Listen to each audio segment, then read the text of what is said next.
joining us here on the casino track. This is end of play on Thursday, so just going to have a bit of a wander around the track. We've recruited two of the Team GB drivers here, so we have got Tim Wood. Hi. And Alex Thurston. Hi, you alright? So, going to have a bit of a, very enthusiastic there, Alex. Going to have a bit of a wander around the circuit with them, see if they can point out some features for us. So, we're just on the main straight at the moment, just at the exit of the pits. So, not an awful lot to show you on the straight. So, we'll start heading around the circuit and see what these guys have got to say about it. Tim has pointed out one feature here for us. Sorry, got a compressor running in the background here. So, just down here that we can see. What's this, Tim, then? Okay, so at the end of the straight, just on turning, you can see a bump. So it's obviously where they've been resurfaced. It's a join. Basically, you hit it flat out, so you don't really feel it at speed.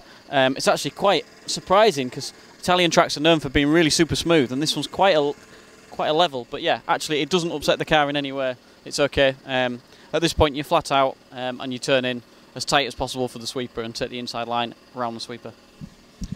Okay, fair enough. You can actually see just on the other side of it, you can see a slightly thicker black mark as well. So that's obviously where the cars are clearing it, landing over it at speed. So that's quite important. We mentioned it on the stream earlier as well, that there's quite a bit of banking here in this turn. We've christened it the Infinity Turn. Infinity, one of our event sponsors for this weekend, and it's christened that because it seems to go on forever. Alex, do you feel the banking through here as the car goes through it, runs through it? Yeah, so basically flat out, hopefully on the speed trap doing about 103 on average. Some of the top guys going 109, 112 kilometres an hour into the bank flat out, trying to hold as much corner speed as possible and then following it all the way around into a tight hairpin. There's there's a few different lines to go into it. So some people go tighter and then have to turn harder into the hairpin at the end, or they go slightly wider, hold a bit more speed, but then set themselves up better for the centre section. So yeah, it's a pretty fast corner, and with an eighth car it's definitely flat out, but 200 mil in the past when I've been here, it's a bit of a lift off, but with 8 scale it's just completely like flat out everywhere. Downforce just makes it flat out all the way.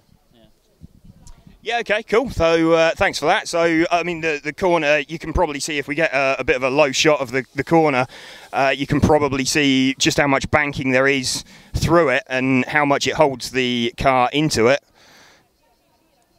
Just there, it's quite heavily cambered as we run through it.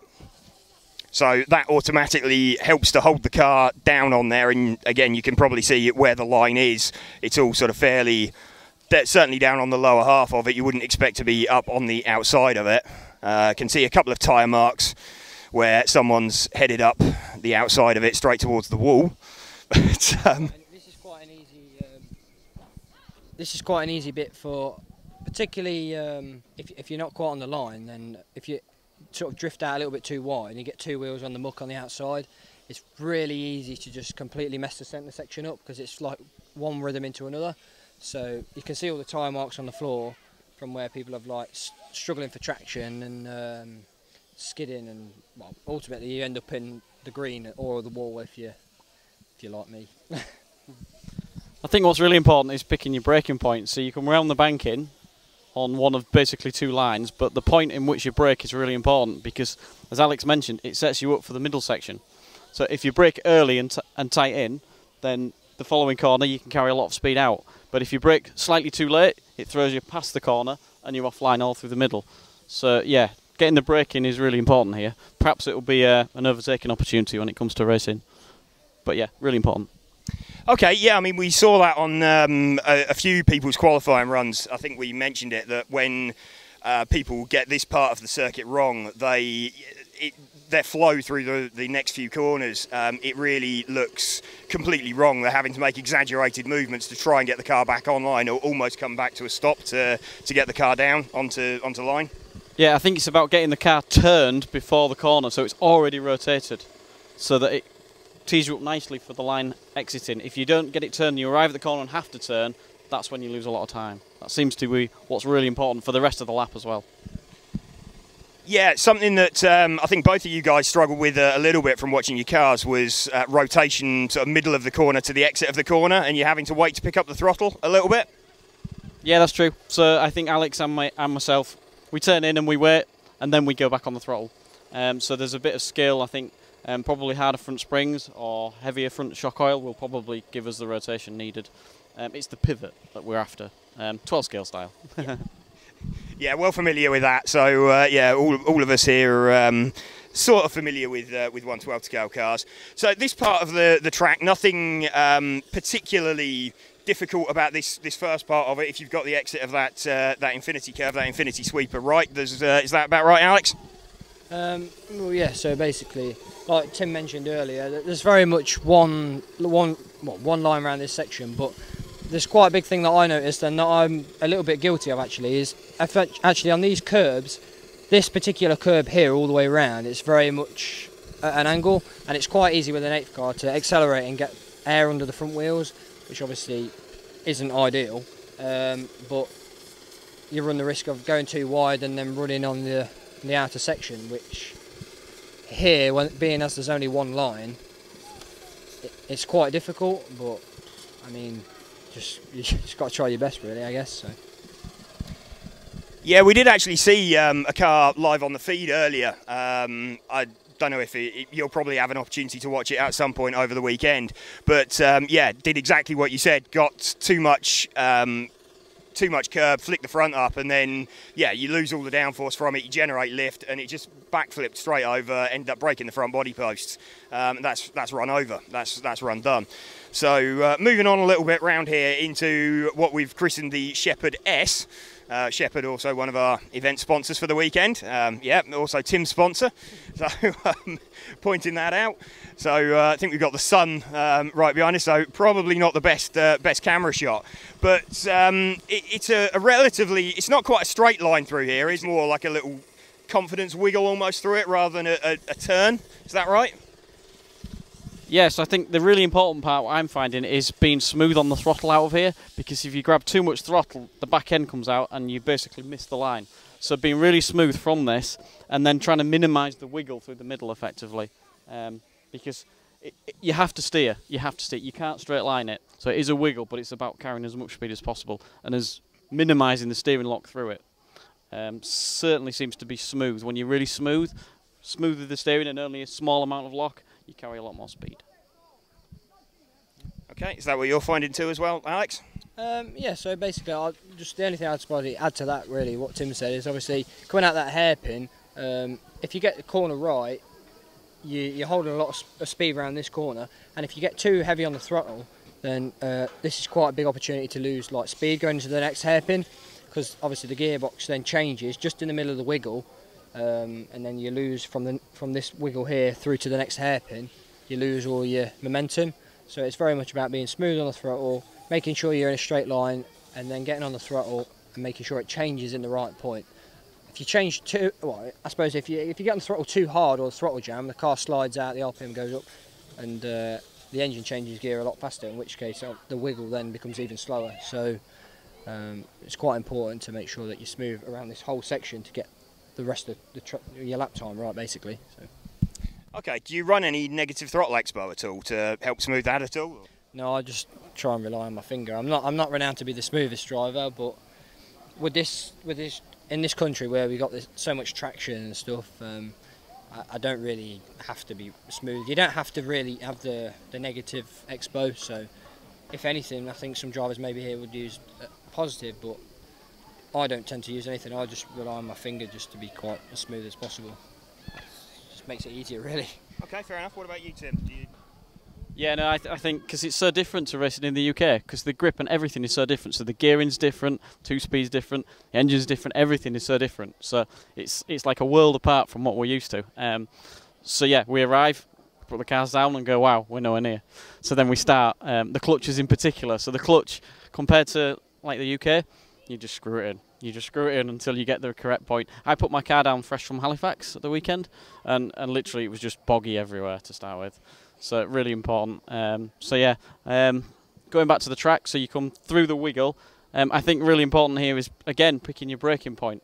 Sometimes, depending on your line, you don't need to brake. So you can just turn in, and then the scrub of the tyre slows the car down and it pivots. Then the critical part is then putting the power down. And you can see actually here, you can see the ripple tarmac. There's actually, I think there's holes in the tarmac. Yeah. where you put the power down. I mean, it's quite badly rippled. I mean, you can see it's full of rubber, where the tyre box broken up. But yeah, I mean, it's definitely a massive throttle application area. Also a tyre wear area. Yeah, and also tyre wear. Yeah. One of the highest parts on the track, really. It's quite surprising just how rough that is. But yeah, there we go. Yeah, it is always quite enlightening doing a bit of a track walk, and you see some features that you might not normally see out there. I mean, you mentioned tyre wear. How much are you taking off the tyres in a run normally?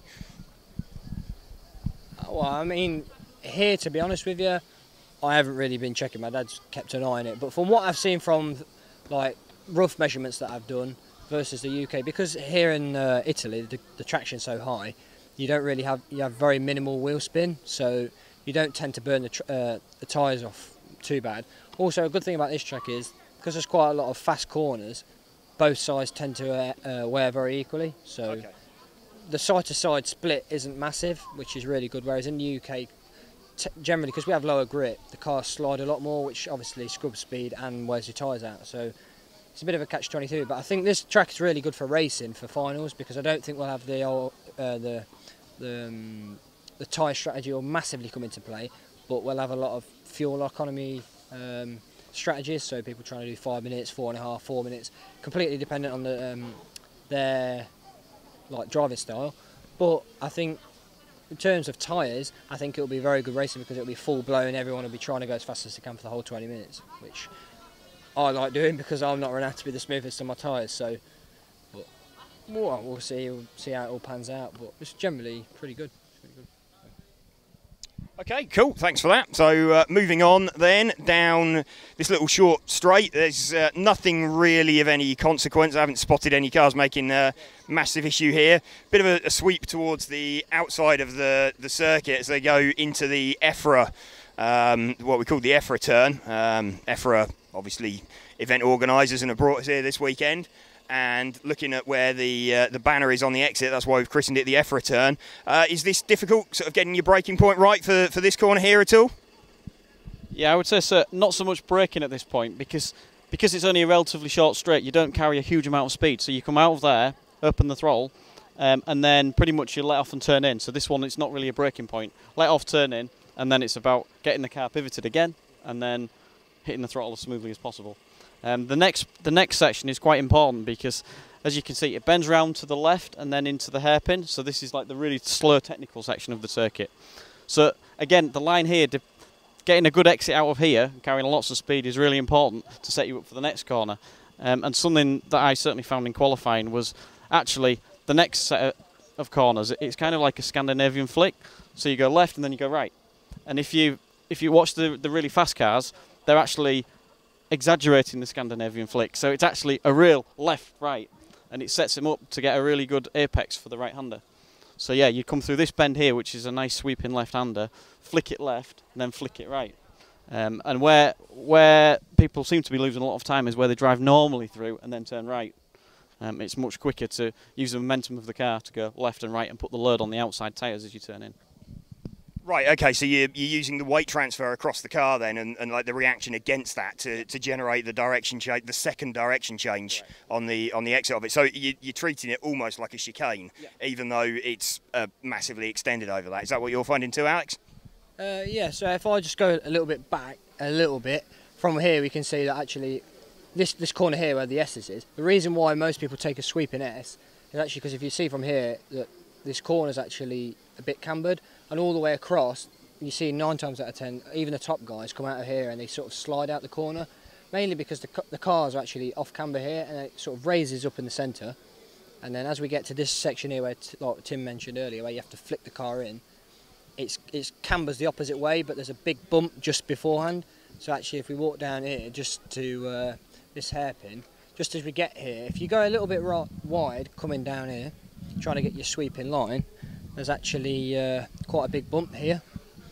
And the key to this one, actually, from what I found so far, is if you go a little bit wide entering, then you miss the bump and then it pushes you right out wide because you can't bring it back. So a lot of the top guys, if you look at them, they'll sweep in and they'll actually jump over the bump because it helps to spin the car around here.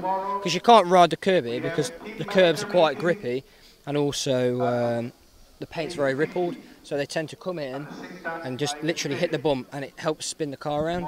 So, and then obviously, like Tim mentioned earlier, obviously into the fast S is maybe a little exaggerated with the S, and then try and get onto the power as early as possible to get you across the start and finish line. Okay, cool. So you're actually, yeah, this bump that we're seeing here, then you're using that to pivot the car round to get your change of direction in the middle of the corner.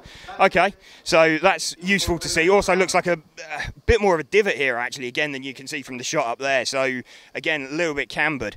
You can see, again, some of these, under this sort of heavy acceleration zone, some of these holes in the track and some of the rubber sort of ingrained into it that you can't really see from what we've got on the camera. You see it as sort of very dark black spots under all the heavy acceleration zones. So that's a mixture of oil from the fuel and the tyre rubber as well that's in there. So heading out of there, again, this one's fairly easy. Then into this last corner, I mean, Alex just briefly touched on it there, Tim, but what are your experiences with this corner? Anything to watch out for? I think you have to be very disciplined. So this section is the real slow technical section, if you like, and you have to be very disciplined so that you keep the car straight and not slide, because as soon as you slide, you're losing pace. So really, taking it steady and being neat and tidy through this bit and hitting each apex, it seems to be the quickest way. It's also where I ran out of fuel at the era Bs when I was leading, so there we go, never mind. We'll move on. Okay, so we're just moving on then to the final part of the circuit, really, as we come out across the start-finish line. This one looks relatively easy, nothing particularly difficult about this section. It's all really going into that last corner out onto the main straight, I guess. Seen a few people take a little bit too much curb there and sort of fire the car into the pit wall on the outside. I guess that's the concern there that you're worried about? Yeah, by far, this is the most dangerous part of the circuit. You've got to keep, again, you come out wide to the curb and then you pick your line, but if you get it slightly wrong, if you ride the curb, you end up in the steel barrier. Even the top guys are making that mistake. I think everybody's made that mistake. So keeping a clean line, carrying speed and not hitting the barrier is really important, and I think most people have hit it over the weekend. It's easily the most dangerous part, but it's also the most exciting. So it's a double-edged sword from that point of view, but yeah, really, really important. And also, getting a smooth and carrying speed is really important because you carry it all the way down the straight. So if you get this wrong, you slow all the way down the straight and all the way around the banking, which is like the following lap. So really important. Yeah, we noticed that earlier with the speed trap is, you know, there can be 3-4K difference just all on your exit out of the corner. Yeah, it just shows how important it is to get it right. But I think that completes our lap of the circuit anyway. So thank you, Alex. Thank you, Tim. So we'll get back to qualifying a little bit later on.